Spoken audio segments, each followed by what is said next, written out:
All right, what's going on YouTube? Card Collectors 2 coming at you here with a brand new video. This is going to be part 2 in a 2-part series about our 250 card submission we just got back from PSA. Again, check out the first video. It talks all about when we sent this in, why we sent this in, why it was a little bit more rushed than some of our other orders, as PSA was changing some of their policies and procedures. So be sure to check that out. It also talks a lot about our grading that we've started taking PSA submissions where you can mail us cards. We'll walk through the whole process, basically, get them to PSA, get them back, and all you have to do is essentially pay. So be sure to check out the website. I will drop a link down below. Make sure you check that out. Yeah, if you have any questions, feel free to reach out. There's contact info on the link on our website. So be sure to check that out and reach out on there if you have questions. But again, just going to get right into it since if you watched part 1, you're likely going to watch part 2. So I would encourage you guys to check that one out first. Nice Hero 10, Hero 9. Not a bad time to get these back, though, even with a couple 9s, couple 10s mixed in here. There's another 10. I already have a decent amount of Hero stuff, so. Sekou Demboya 10. Luka Doncic 9. Really optimistic about a lot of the 1920 basketball going into next season, so be curious to watch and see what some of this stuff does. Eric Paschal got a 9. Well, if that marks on the card, that would definitely keep it from 9. Jalen Noel. Again, you just kind of send in some of this like cheap rookie silver stuff because the cost was, cheap. This is right when it was like 10, 11 bucks a card. So you just kind of send them in and just, if they ever 10, I mean, they ever did anything, it pays for, every single one, every single rookie silver that was $5 that you send in to get graded. So didn't work out for us this time per se, but, just a policy that's, or just something I just like a method I'll use every now and then, just grade a lot of that rookie color because if they ever do anything and you've got something of them, like if Thibault ever did anything at all, right, I've got a rookie card, a prism color, it's graded, it's ready to go, it's not chilling at PSA, so kind of the advantage of grading stuff as it comes out is getting it there and getting it back sooner. And then Small Logic 10. So I think the only two guys that got 10s were both Warriors. Jordan Poole, was it Jordan Poole? Yeah, Jordan Poole and Small Logic. Oddly enough, a team I'm not a big fan of. Zion Optic 10 and Zion Optic 9. At least went 1 for 2 there. We didn't go 1 for 2 on Prisms in the first video if you saw that. So at least Optic we got 1. I got a Rui, the rookies, which is, boom, 8 of 99 jersey number. I remember getting this because as soon as I flipped it over, as soon as I got it, I was like, I know this is jersey number. I just don't remember where I got it. But that was nice. This is a little disappointing. I would have loved for this to 10. RJ, Snakeskin. I really like the Prism Draft stuff. I know it doesn't hold the value compared to like Prism and Optic because of their Pro jersey, but really like that. Zion, Silver 10. Or Silver 9, excuse me. RJ got the 10. Obviously, would rather have those reversed, but still, at least went 1 for 2. LeBron, Get Hyped. Love the photography. Only thing I don't love about this is, like, I don't love cards that have the Cavs jersey and the Lakers logo. Like, put them in the Lakers jersey, or put them in the Cavs, like, write Cavs on it. I don't even care. Like, it's signed by Lakers. I'm just not a fan of that. I'd rather just have it in one jersey or the other. MPJ Silver 10, probably not bad timing there. Shea, the guy the Clippers should have kept and traded for Playoff P. They gave up, like, the Clippers gave up their future in that deal. If you've ever seen that trade, that's still one of the craziest trades. 9. Didn't do so hot on some of the Luka base, like, phenoms and this kind of stuff right here. So you'll see this. There's just a big old run of 9s. Did get a 10, but again, for the most part, a lot of 9s there. A lot of stuff would have been avoided. Again, we talked about this in the first video, right? If you watch part 1, we talked about how, this was kind of like a last-minute thing. PSA increased their prices out of nowhere. We basically had 48 hours to get the cards to PSA. You can see, I mean, I'm not sure if those are on the card or on the surface. Hard to say, but things like that could have been wiped off with a microfiber, sent in, and would have gotten a 10.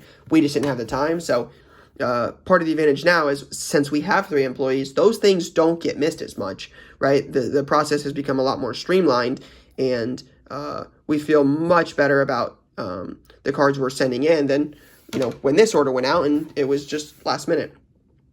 And these are kind of rare. I'm not super surprised this didn't 10, but these status cards, these die cuts, actually do really well.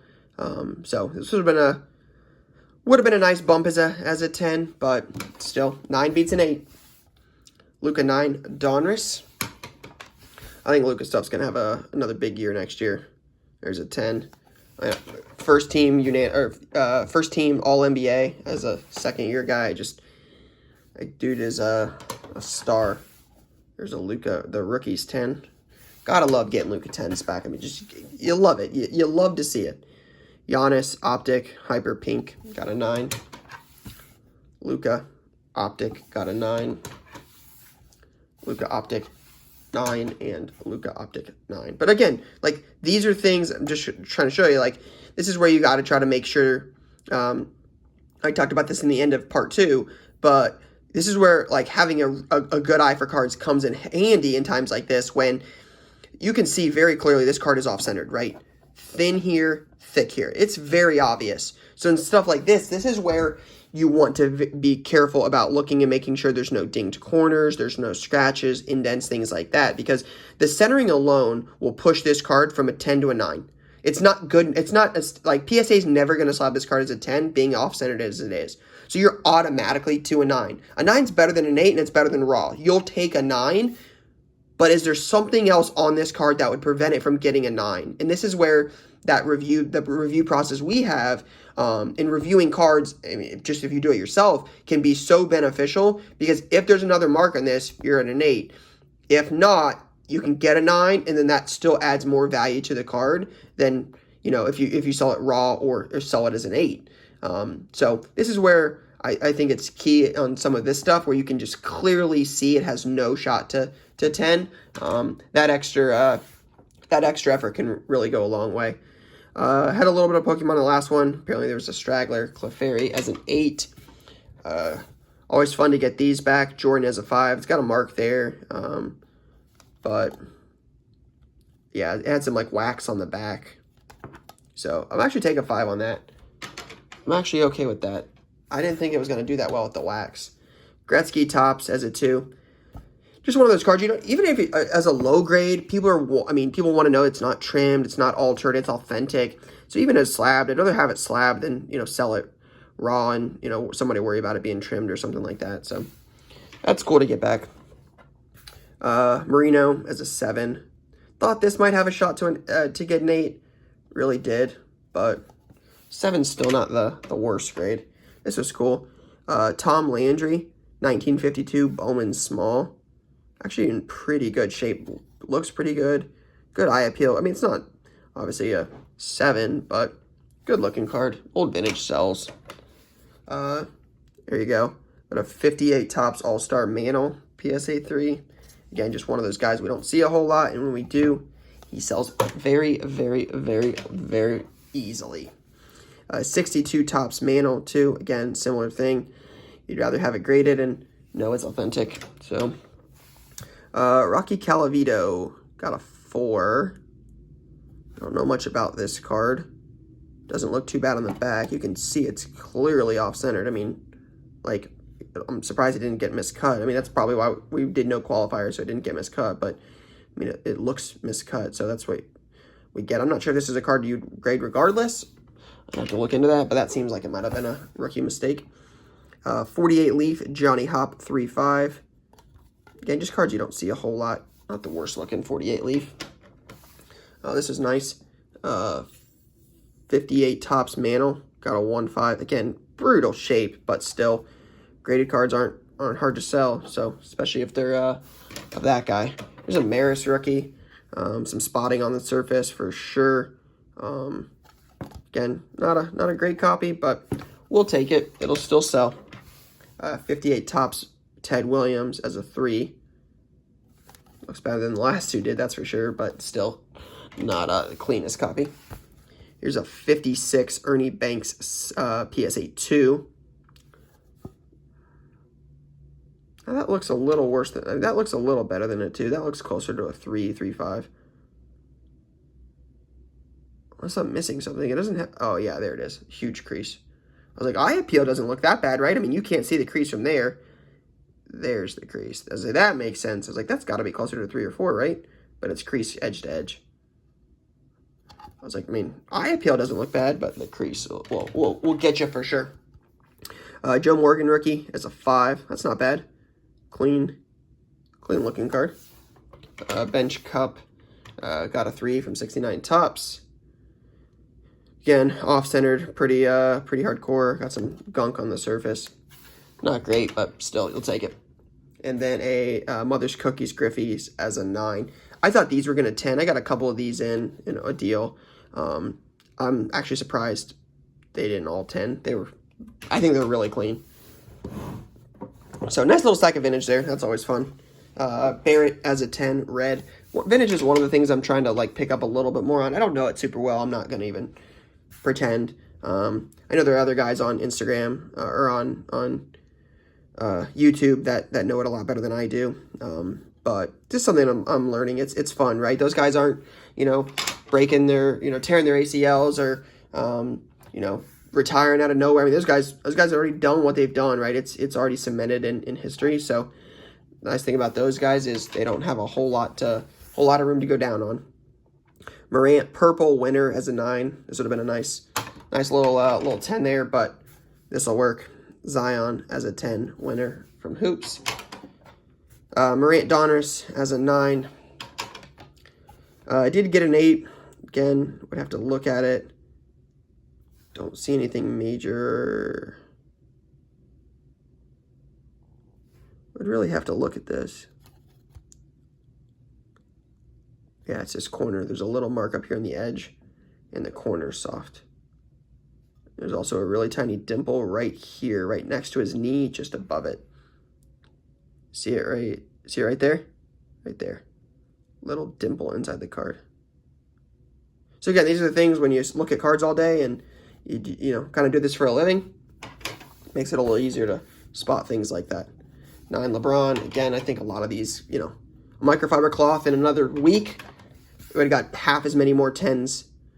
Half the cards that got 9 would have got 10s. I genuinely believe that, but take what you can kind of get on 9s and 10s and, get them back in for a lot less money. I mean, right? The price went up pretty substantially for modern cards, like the ultra modern stuff like this. There's a Simons 10. There's a Simons 9. Obviously, that works out well. I've talked about before. It feels like a lot of times the worst card gets the 10 and the best card gets a 9. So that's good there with the Simons getting a 9 on the red, white, and blue and a 10 on the silver. Again, typically these things don't go my way. Typically these things are the opposite. Excuse me. You'd have a 10 on the Trey and a 9 on the Luka, but this time actually went our way. So even with the 9, still nice to get some big grades on some of the bigger cards. A couple Bagleys, 10-9, red, white, and blue. Shamet, 10. I was hoping that card would have done well if the Clippers would have made it. Troy Brown, silver, 10. And King James, all day, 9. Again, same thing. Don't love the Lakers mark there. Signed by with the Cavs jersey. Just not really a fan of that. I'd just rather it all be 1. Another nice bonus. If you watch the first one, we got a couple of field level silver 10s. Here's one of Haskins. Another really cool one. Pat Tillman, PSA 10. Then this would have been an awesome 10. You can see a very faint print line right through there. That'll keep it from getting a 10 a lot of times. Very, very, very, yeah, you can see there's a huge fingerprint on the back. It looks like it's on the card. I can't tell, but the corner's got a little dot, white dot. Can't tell if that fingerprint's on the card. That'll definitely keep it from doing well. But looks good though. Great card. Danny Dimes, silver 9. Centering doesn't look too bad. It's a little off top to bottom, I guess. Thin here, thicker there. Haskins, white sparkle 10. Go Bucks, 11/15. Trout, yikes, 8/5. Ooh, you can see it right there. Big old scratch. Now, will that come off with a microfiber? Hard to say. You have to look at it, but that could have been something. Trout, Bowman Chrome 10. That's nice. Early Trout. Another one, Trout and Juan Segura 10 from Bowman Sterling. Springer 9. Flo Bichette 10. Urias Bowman Chrome Green as a 9. Nolan Gorman, 10. This would have been one I would have loved to have it as a 10. Luis Robert, 9. But again, this was a card I would have had 5, $6, $10 in, right? These were nothing back in May. Now they're, huge cards. So that would have been a nice one to get back. Kuna, update 9, update 9. Trout, Allen and Ginter, gold box, 10. Andahar, Heritage, 10. Auto. Tatis, cloth, 10. Again, this is one card I did pretty well on. If you watch some of my other PSA reveal videos, if you go back and watch some of the older ones, I had a bunch of Heritage high number. I was buying those at shows. I actually talked about this too, how I thought the discrepancy between Heritage and then the base top stuff was pretty substantial. So I went back and I was buying Tatis tops, Vlad tops, and Alonso tops at a show I didn't pay more than $4 on any of them. I was paying like $2 to $3, and I graded a bunch of Tatis, and I think I got like 9 10s. And I think the 10s now do like $75 to $100. I think they're closer to 100. And again, I've got, less than $20 in them and have 10 10s. So it's just like, that was actually, for not doing a lot of baseball, that was a set I actually did pretty well on, especially on Tatis, just because he's blown up. Now, in the same breath, right, it works both ways. Alonso and Vlad might not be as hot as they once were. So if, I didn't move those and those went down while Tatis did go up, didn't do me any good if I didn't get rid of the Alonsos and the Vlad. So kind of works both ways there. 9, and yeah, you guessed it, 9. So unfortunate, didn't get a 10 on one of those, but have a couple of those from a deal a while back anyways. Some LeBron stuff, got a 10 on the green, and then got a 9 base, but we also did get a 10 base. These got as high as like $500. I know they're not anywhere near that now. I think they're closer to 175 to 2, but still, for LeBron, first-year Lakers, we'll take it. Curry Pink Ice is a 10. Again, superstar stuff, easy to move. Trey, second-year Silver 9. This is actually centered pretty well, so I'll see if this is something I can crack and regrade. Top right corner is a little soft, but we'll see. Morant, Emergent 10. Good to at least get some of these as 10, considering the Lukas I got crushed on. Luck of the Lottery, Hyper, Jaw 9. Nice one there. Tyler Hero, Luck of the Lottery 10. Good looking card. LeBron Finalist 9. I thought this one had a really good shot to 10. So, not sure. Sell that and move on or regrade it. We'll see. Kobe White, Instant Impact for the Bulls, PSA 10. Then you've got an RJ Barrett, Green, Instant Impact 9. It's unfortunate we didn't do well on Barrett's stuff. His stuff's not up yet. I think has potential long-term. So to get a bunch of 9s on him is a little disappointing. Obviously, name of the game, right? But still. Jaw 9. Jaw 9. You guessed it. Jaw 9. Unfortunately, got a second 8. Zion, Instant Impact, Green. Got an 8. Zion 9. Zion 9. Very nice. Jackson Hayes, Sensational Signatures from Prism. Rookie Auto. Got a 9. This will kind of answer the question, though. We get asked this a lot, like, does the sticker centering matter? I mean, you can look how off-centered the sticker is, right? It's, like, slanted. So, still got a 10, even though the sticker is, like, crooked, right? You can see that right there. So, crooked sticker didn't really matter. And then ending with a 10, I feel good about that. End with a 10. So, Thibault Penmanship Rookie Auto as a 10. So, again, if you're ever interested in getting anything graded, check out the website. It explains the process. If you have questions, there's an email on there for you to contact about grading. But hopefully we can assist some of y'all with some grading stuff, and hopefully we'll have some more YouTube content coming soon. That is a hint that there is some big stuff in the works here. More content around PSA specifically. We've got a couple submissions that are going to be back to us here real soon that are our stuff. So keep an eye out for that. But that is all I have for now, guys. Peace.